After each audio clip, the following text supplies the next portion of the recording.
Seigneur notre Dieu, nous te remercions pour ce moment précieux passé en ta présence.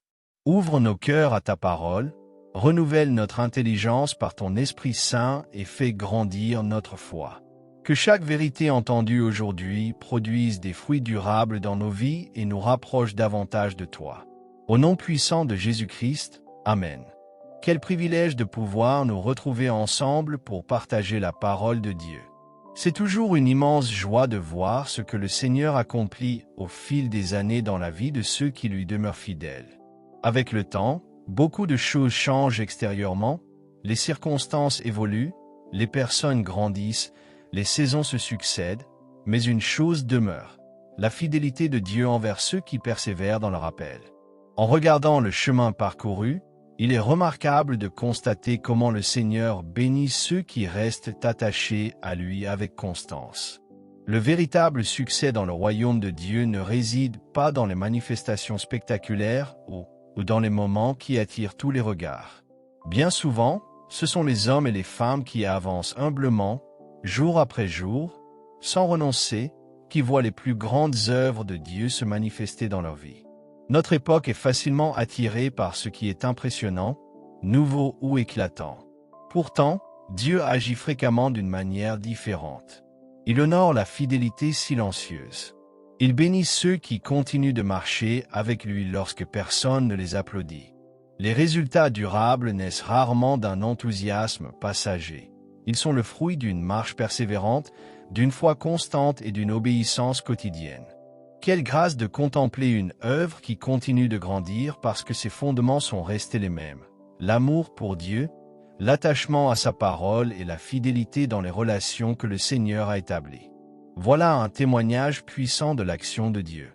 Dans un monde où tant de choses sont éphémères, voir des croyants demeurer fermement enracinés dans leur foi rappelle que la véritable réussite spirituelle consiste à rester fidèle jusqu'au bout. Nous sous-estimons parfois les bénédictions que Dieu a placées devant nous. À force de les voir chaque jour, nous finissons par les considérer comme normales. Pourtant, lorsque nous prenons le temps de regarder avec reconnaissance tout ce que le Seigneur a accompli au fil des années, nous réalisons combien sa grâce nous a portés et combien sa fidélité ne nous a jamais abandonnés. Le royaume de Dieu ne progresse pas principalement grâce à des événements extraordinaires, mais grâce à des croyants qui choisissent chaque matin d'obéir au Seigneur, de méditer sa parole, de marcher dans l'amour et de persévérer malgré les difficultés. Cette constance produit une croissance profonde que rien ne peut remplacer. C'est pourquoi il est essentiel de continuer à se former dans la parole de Dieu. Plus nous connaissons les Écritures, plus notre foi s'affermit, plus notre intelligence est renouvelée et plus nous sommes capables de discerner la volonté du Seigneur. Une foi solide ne repose pas sur les émotions, mais sur la connaissance de la vérité révélée par Dieu. Ne méprisez jamais les petits pas de fidélité. Chaque jour vécu dans l'obéissance prépare les grandes victoires de demain. Dieu voit ce que les hommes ne voient pas. Il honore ceux qui demeurent constants lorsque personne ne les remarque. Continuez donc à avancer avec persévérance, à aimer le Seigneur de tout votre cœur, à rester attaché à sa parole et à lui faire confiance. Car celui qui commence une bonne œuvre est également fidèle pour l'accomplir, et ceux qui persévèrent dans la foi verront inévitablement les fruits abondants de la fidélité de Dieu dans leur vie. Si je n'étais pas engagé dans le ministère à plein temps, je serais certainement étudiant dans une école biblique. Il n'existe rien de plus précieux que d'être profondément enraciné dans la parole de Dieu. Lors de notre précédent enseignement, nous avons médité sur Éphésiens 2 versets 8 à 9. Car c'est par la grâce que vous êtes sauvés, par le moyen de la foi. Et cela ne vient pas de vous, c'est le don de Dieu. Ce n'est point par les œuvres, afin que personne ne se glorifie. Nous avons parlé de l'équilibre essentiel entre la grâce et la foi. Comprendre cette vérité transforme entièrement notre manière de vivre avec Dieu. La grâce représente ce que Dieu a accompli.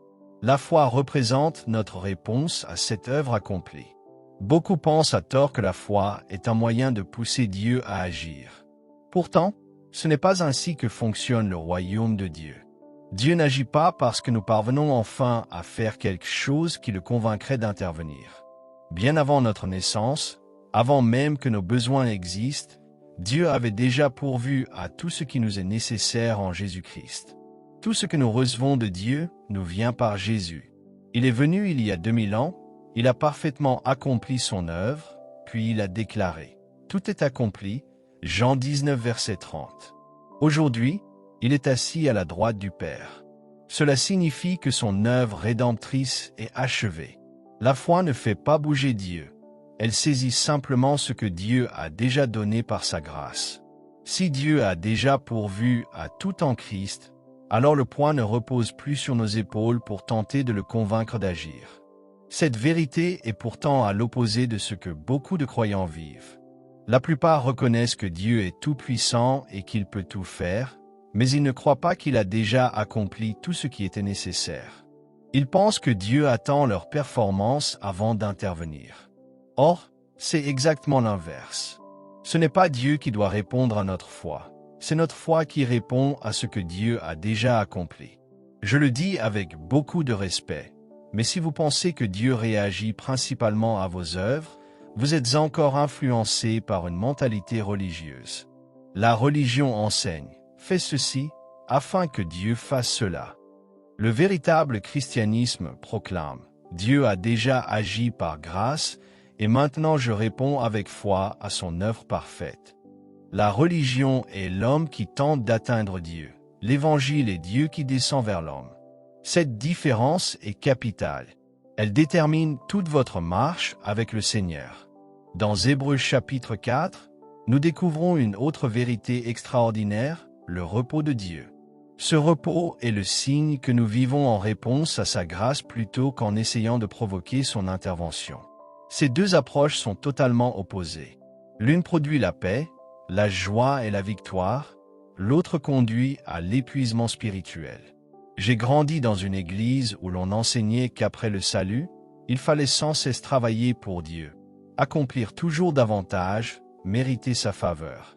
Toute la vie chrétienne semblait reposer sur nos efforts. Nous étions davantage des êtres qui faisaient que des êtres qui vivaient simplement leur identité en Christ. Je me souviens que mon père est décédé lorsque j'avais 12 ans. L'année précédente, j'avais jeûné, prié et recherché Dieu avec tout mon cœur pendant qu'il était hospitalisé. Lorsqu'il est mort, je ne comprenais pas. Je disais, « Seigneur, j'ai fait tout cela. Pourquoi ne l'as-tu pas guéri ?» C'est exactement là que beaucoup de personnes abandonnent leur marche avec Dieu. Elles croient en son existence. Elles savent qu'il est capable de tout. Mais elles pensent qu'elles doivent accomplir suffisamment d'œuvres pour qu'il agisse. Elles lisent la Bible, prient, donnent leurs dîmes, fréquentent les assemblées, tout en espérant secrètement que Dieu récompensera leurs efforts. Pourtant, ce n'est pas la raison pour laquelle nous cherchons Dieu. Nous ne lisons pas les Écritures pour acheter ses bénédictions. Nous les lisons pour connaître celui qui nous a déjà tout donné en Jésus-Christ. La religion place constamment les croyants sous une pression insupportable. Elle enseigne qu'il faut franchir une multitude d'étapes pour mériter l'intervention divine. Cette manière de vivre finit toujours par épuiser les hommes. Après de nombreuses années de ministère, j'ai vu passer un grand nombre de croyants. L'une des principales causes de leur découragement est cette tentative permanente de satisfaire un idéal impossible afin d'obtenir quelque chose de Dieu. Beaucoup finissent par abandonner. Ils croient toujours en Dieu, mais ils pensent qu'ils ne seront jamais assez bons pour répondre à toutes les exigences qu'ils s'imposent. Pourtant, la parole de Dieu annonce une merveilleuse espérance. Il existe un repos pour le peuple de Dieu. Hébreux 4 versets 1 à 3 déclare « Craignons donc, tandis que la promesse d'entrer dans son repos subsiste encore, qu'aucun de vous ne paraisse être venu trop tard. Car cette bonne nouvelle nous a été annoncée aussi bien qu'à eux. Mais la parole qui leur fut annoncée ne leur servit de rien, parce qu'elle ne trouva pas de la foi chez ceux qui l'entendirent. Pour nous qui avons cru, nous entrons dans le repos. » L'auteur fait référence au peuple d'Israël. Les Israélites sont bien sortis d'Égypte, mais toute une génération est morte dans le désert sans entrer dans le pays promis. Ils avaient été délivrés de l'esclavage, mais ils n'ont jamais pleinement vécu les promesses que Dieu leur destinait. Il en est malheureusement de même pour un grand nombre de chrétiens aujourd'hui. Ils sont sauvés.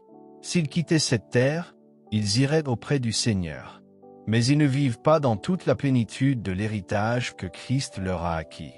Jésus a obtenu pour nous la guérison. Nous devrions marcher dans cette guérison. Il nous a donné sa paix, sa joie et sa provision. Nous devrions vivre dans cette paix, dans cette joie et dans cette confiance, sans être dominés par la peur qui règne dans le monde. Pourtant, beaucoup de croyants vivent exactement comme ceux qui ne connaissent pas Dieu. Ils sont aussi inquiets, aussi découragés, aussi accablés par les circonstances. Ils ressemblent aux Israélites sortis d'Égypte mais demeurés dans le désert, sans jamais entrer dans leur héritage. Hébreux 4 verset 2 nous révèle pourquoi. La parole qui leur fut annoncée ne leur servit de rien, parce qu'elle ne fut pas mêlée de foi chez ceux qui l'entendirent. La parole de Dieu n'agit pas comme un objet magique. Ce n'est pas le simple fait de posséder une Bible qui produit la victoire. Hébreux 4 verset 12 affirme « Car la parole de Dieu est vivante et efficace, plus tranchante qu'une épée quelconque à deux tranchants.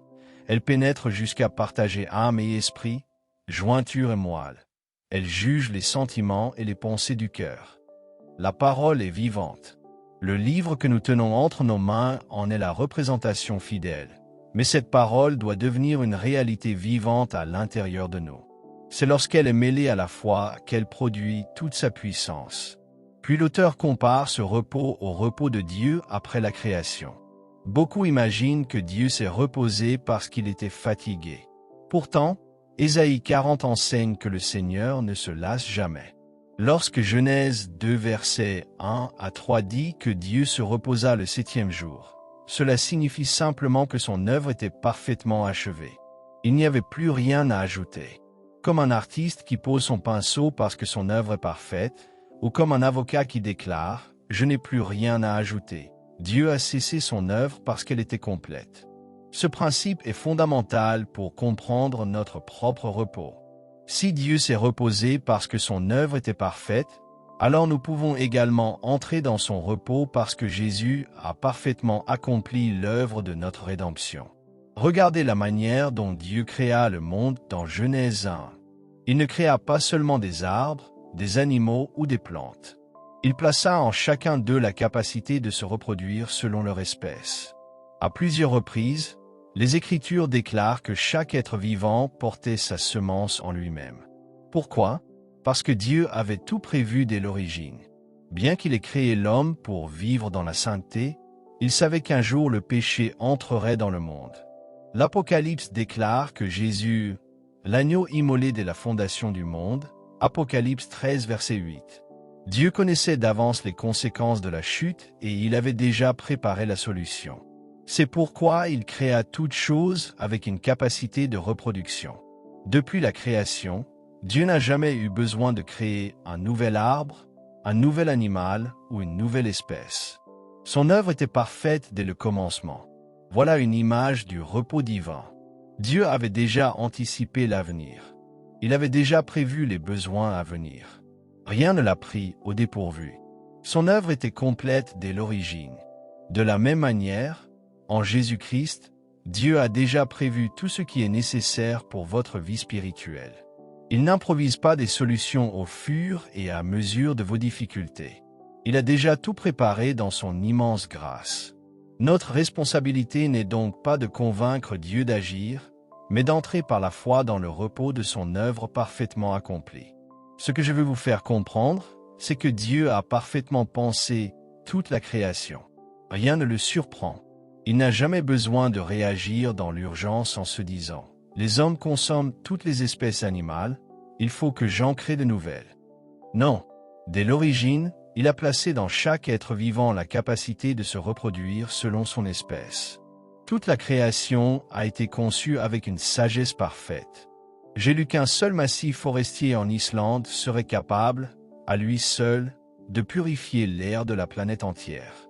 Et cela sans même parler des immenses forêts tropicales.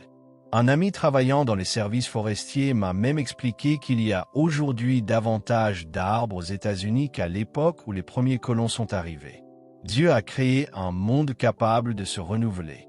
Lorsque Dieu acheva son œuvre, il se reposa, non parce qu'il était fatigué, mais parce qu'il ne restait absolument plus rien à ajouter. Tout était parfaitement accompli. Ce que je vais dire relève de ma réflexion personnelle, mais j'ai souvent médité sur cela. Il est possible que Dieu ait consacré des périodes inimaginables à concevoir chaque détail de la création, à prévoir tout ce qui pourrait arriver. Puis, lorsque son plan fut parfaitement arrêté, il ne lui fallut que 6 jours pour créer l'univers entier. Plus j'observe la création, plus je suis émerveillé par la sagesse de Dieu.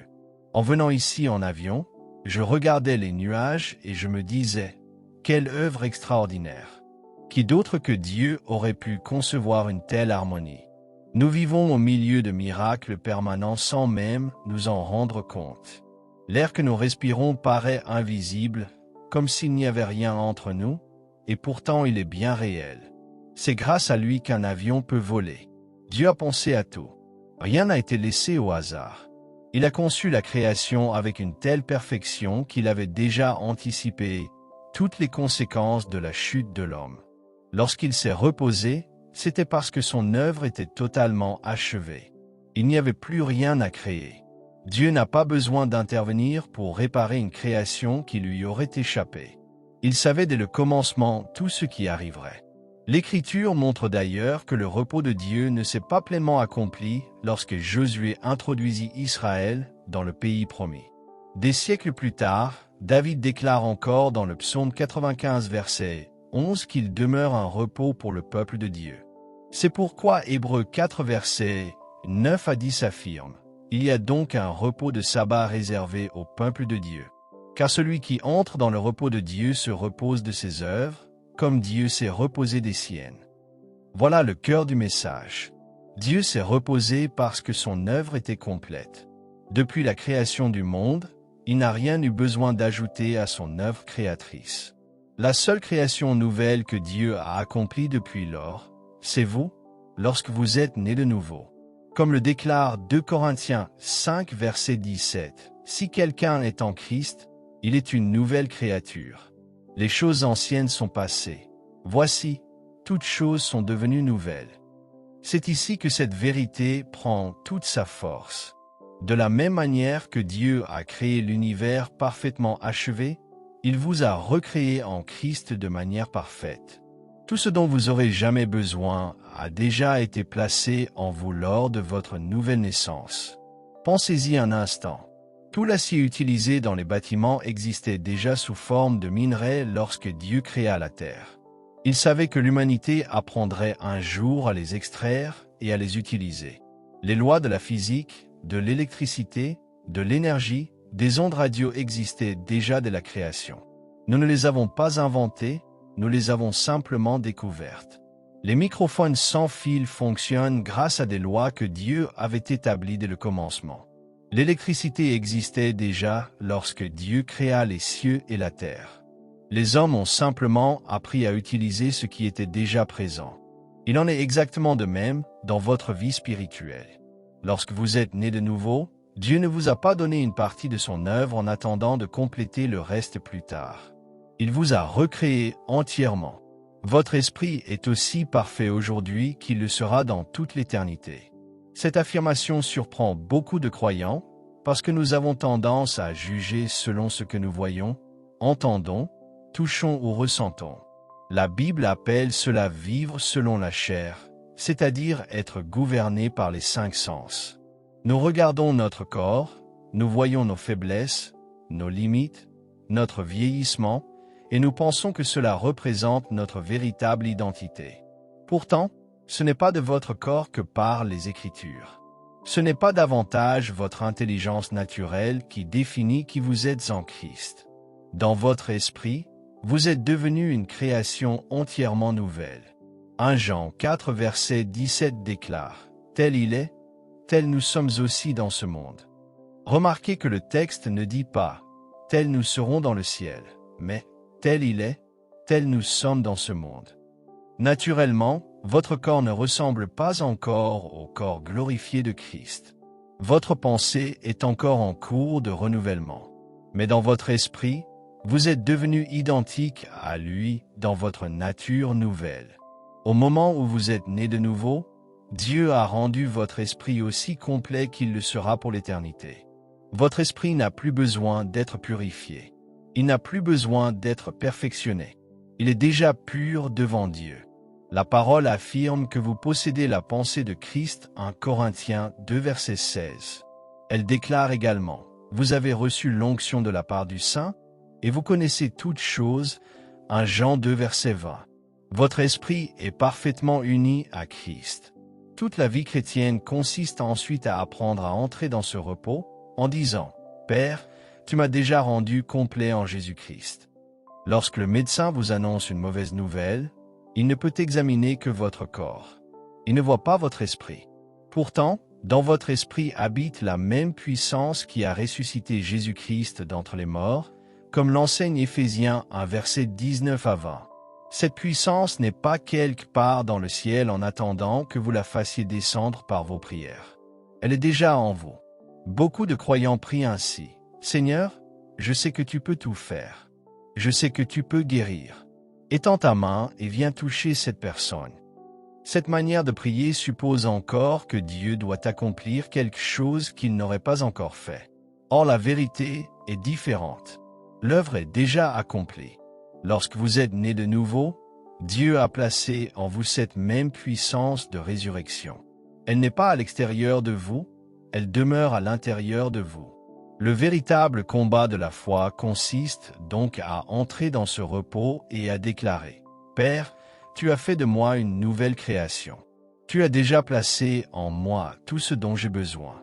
Je refuse d'en douter. » La plupart des croyants, lorsqu'ils reçoivent un diagnostic de maladie, pensent devoir avancer vers la guérison comme si celle-ci se trouvait encore devant eux. Ils disent « Je vais obtenir la victoire. Je vais être guéri. » Bien sûr, il n'y a rien de mauvais à parler de victoire.